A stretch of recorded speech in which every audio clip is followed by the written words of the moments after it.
And I want to speak about something that someone said in the comments about Orania. People, Orania is private land that somebody bought, and they are building houses there. It's the same thing like an estate, right? And in South Africa, we protect the right to private ownership. So that's all that Orania is. I don't know how many times we need to explain the same thing to these people. Orania is just private land. You know, any one of us can buy a piece of private land, and then we can decide who stays there and who doesn't, because it's private. Simple as that. I'm not going to go any further. And then the Freedom Charter, I have read the Freedom Charter. I actually did myself a favor by reading the Freedom Charter because I wanted to know what is in there, and it was a good thing that I did. Because now I can educate fellow South Africans. Guys, the Freedom Charter says that South Africa belongs to all those who live in it, black and white.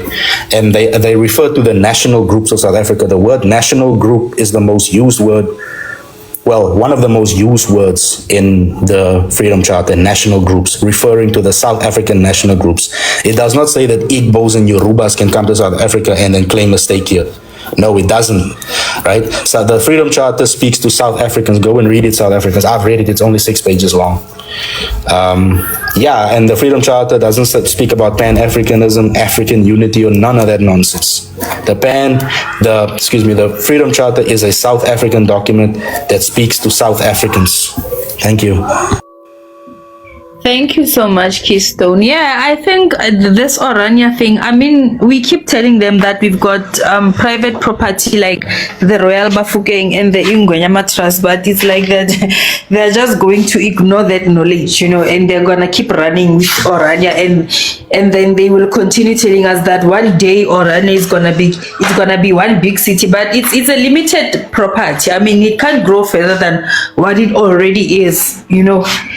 It's a very limited space, and it's in a very undesirable place in a desert. So we don't really care about Orania. We've got far more bigger issues to deal with than Orania. You know, Orania is just a small farm in a very dry place and in the least economically productive province in South Africa. I mean, Northern Cape, they have a very small economic production, you know, in terms of making money. So Orania is not that much of a big issue. We've got tribes that have a similar setting as Orania, like as Keystone mentioned, that we've got the Royal Bafokeng, who are actually in ownership of a platinum mine. And at some point, the Royal Bafokeng, that mining was one of the top 4, I think it was number 4 in the world of the biggest suppliers of platinum. That's how rich that tribe is, and it's the Botswana tribe. And they're doing the same thing that Orania does.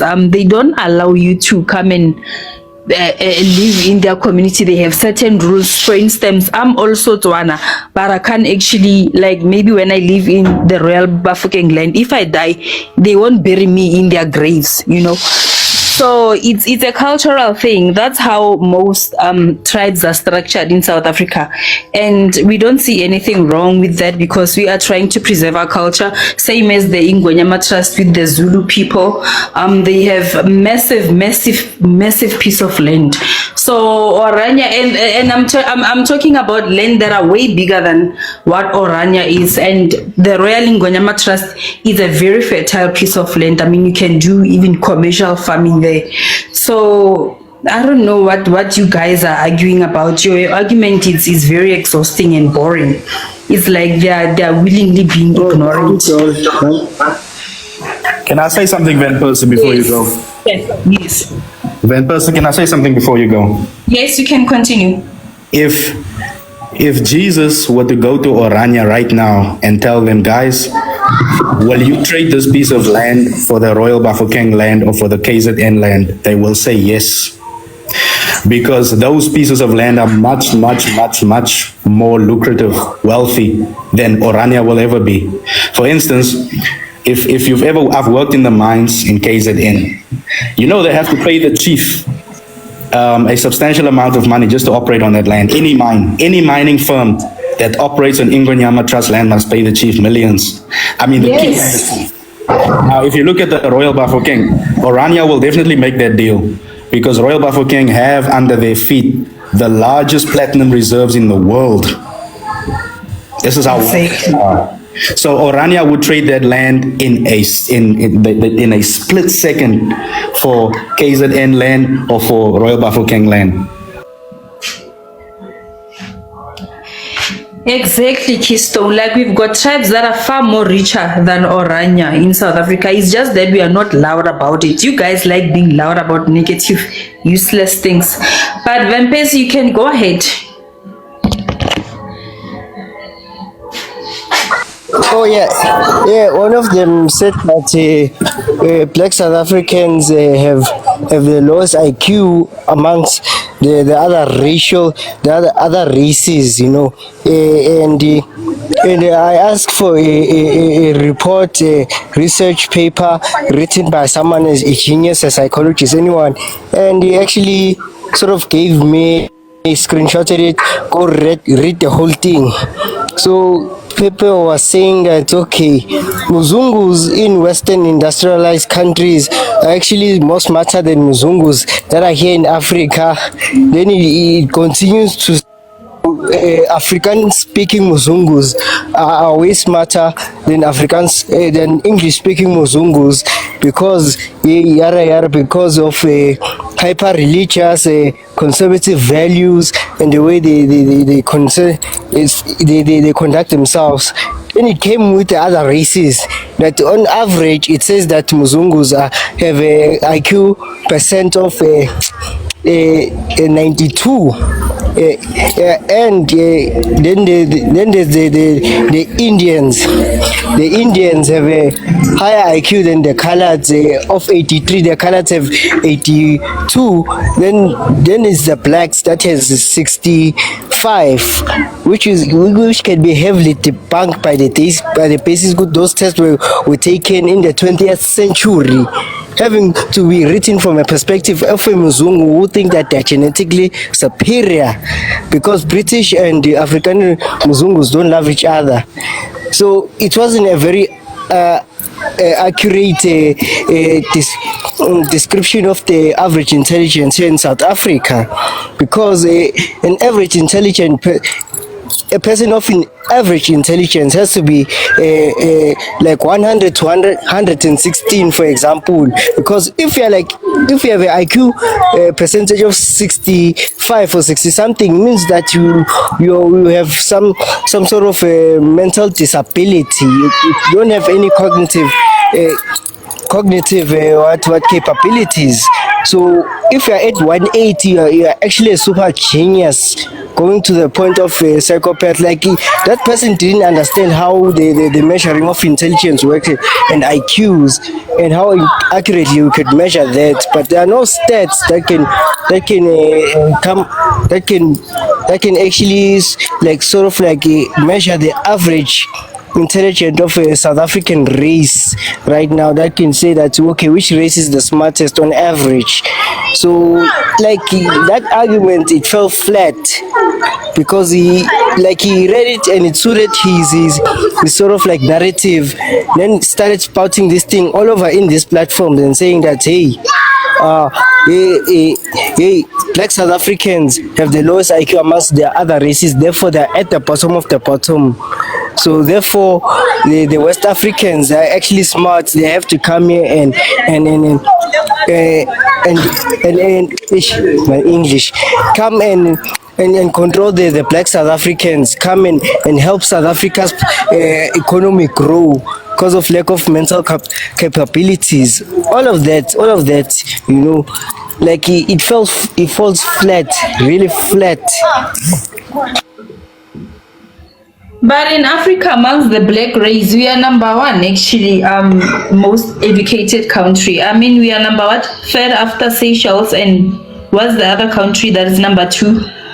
So I don't know where that statement is coming from. The mere fact that we've got about 95% of literacy rates as compared to theirs it's much lower. I think it's about 73%. So that's a very flat argument. Where did he get that info from, Vampesi, if I may ask? Going to what it was the Flynn effect science what the science editor. I will try to type I'll DM you the right website, but it talks about the Flynn effect. If you get the Flynn, When was it written? When was it written? It was written like in the early 2000s, early to late 2000s. Speaking about the IQ tests that were taken in the 20th century, in which the testing was not even that accurate. Yo. Yeah, no, people love to argue, Shem. People love to argue out of nothing. I'm sure Mladi Gift has familiarized himself with the topic. Mladi, is there something that you want to add on to the topic? Yeah, no, my sister. Actually, I was wrong. I thought maybe the topic was about the opening border issue. You see, I thought it was about the opening border policy. So I can say it's about Mzungus and. How do you feel about it? How do you feel about the open border policy? No, I strongly feel we should consider looking at it, because it might create a lot of opportunities for us as African countries, not only South Africa or Zimbabwe or Nigeria, Africa as a whole. I think it would open a lot of opportunities, since Africa has many minerals, resources. So it's something that we should reconsider. Maybe we should look at it. We shouldn't jump on it right away, but we can consider it. It's something that can happen in the near future. Who's going to benefit in this open border thing? All of Africans. How will they Because benefit? right now in Congo, are we already not trading? Are we already not trading with other African countries? No, but there's too much hassle when we trade. You have to go through customs, sign a lot of documents. Like right now, Congo, they discovered a lot of copper. I don't know if you've seen it. So it will only be it can be anyone who can benefit from Where was copper all discovered? the minerals and in Congo. Okay. But Congo is unstable. So Do you think that we can afford to trade with Congo in its current state of Congo is yes, Congo is unstable. Hence, I'm saying yes. That's the reason I'm saying we should consider it. It's something we can't just jump on it. We should consider it. It might be something in the near future that it should we should reconsider it. That's how I feel.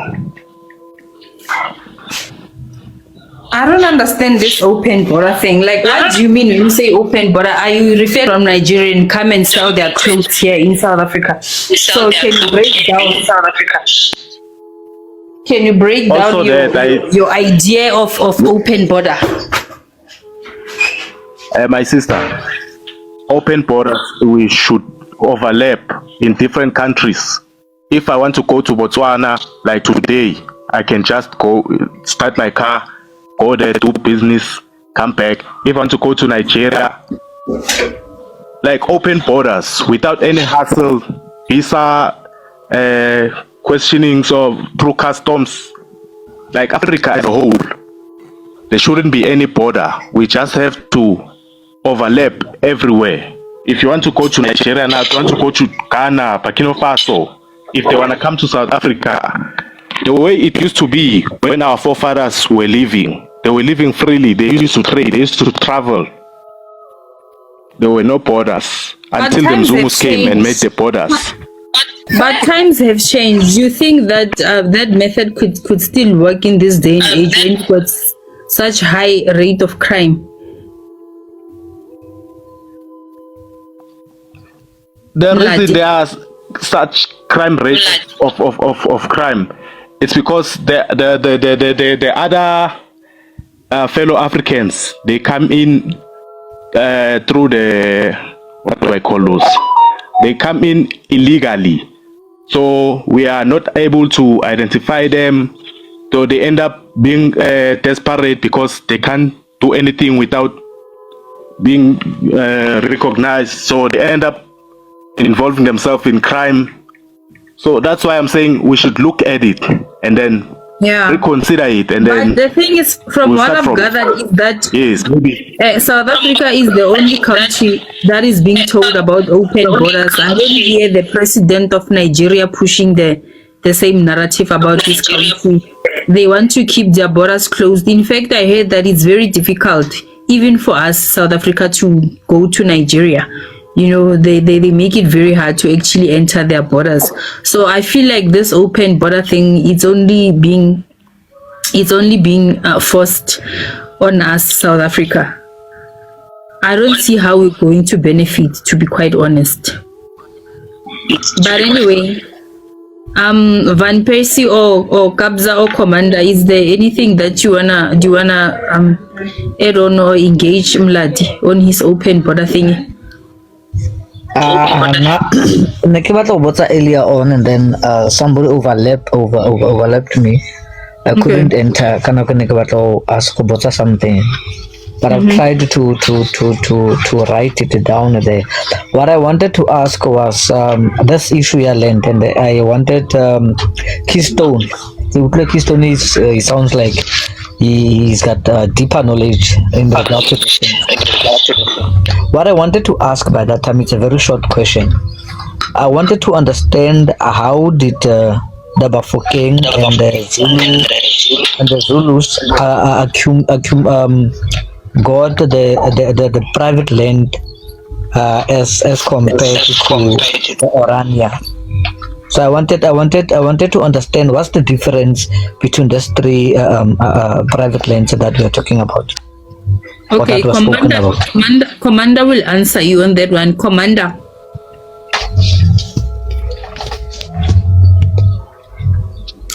Josh.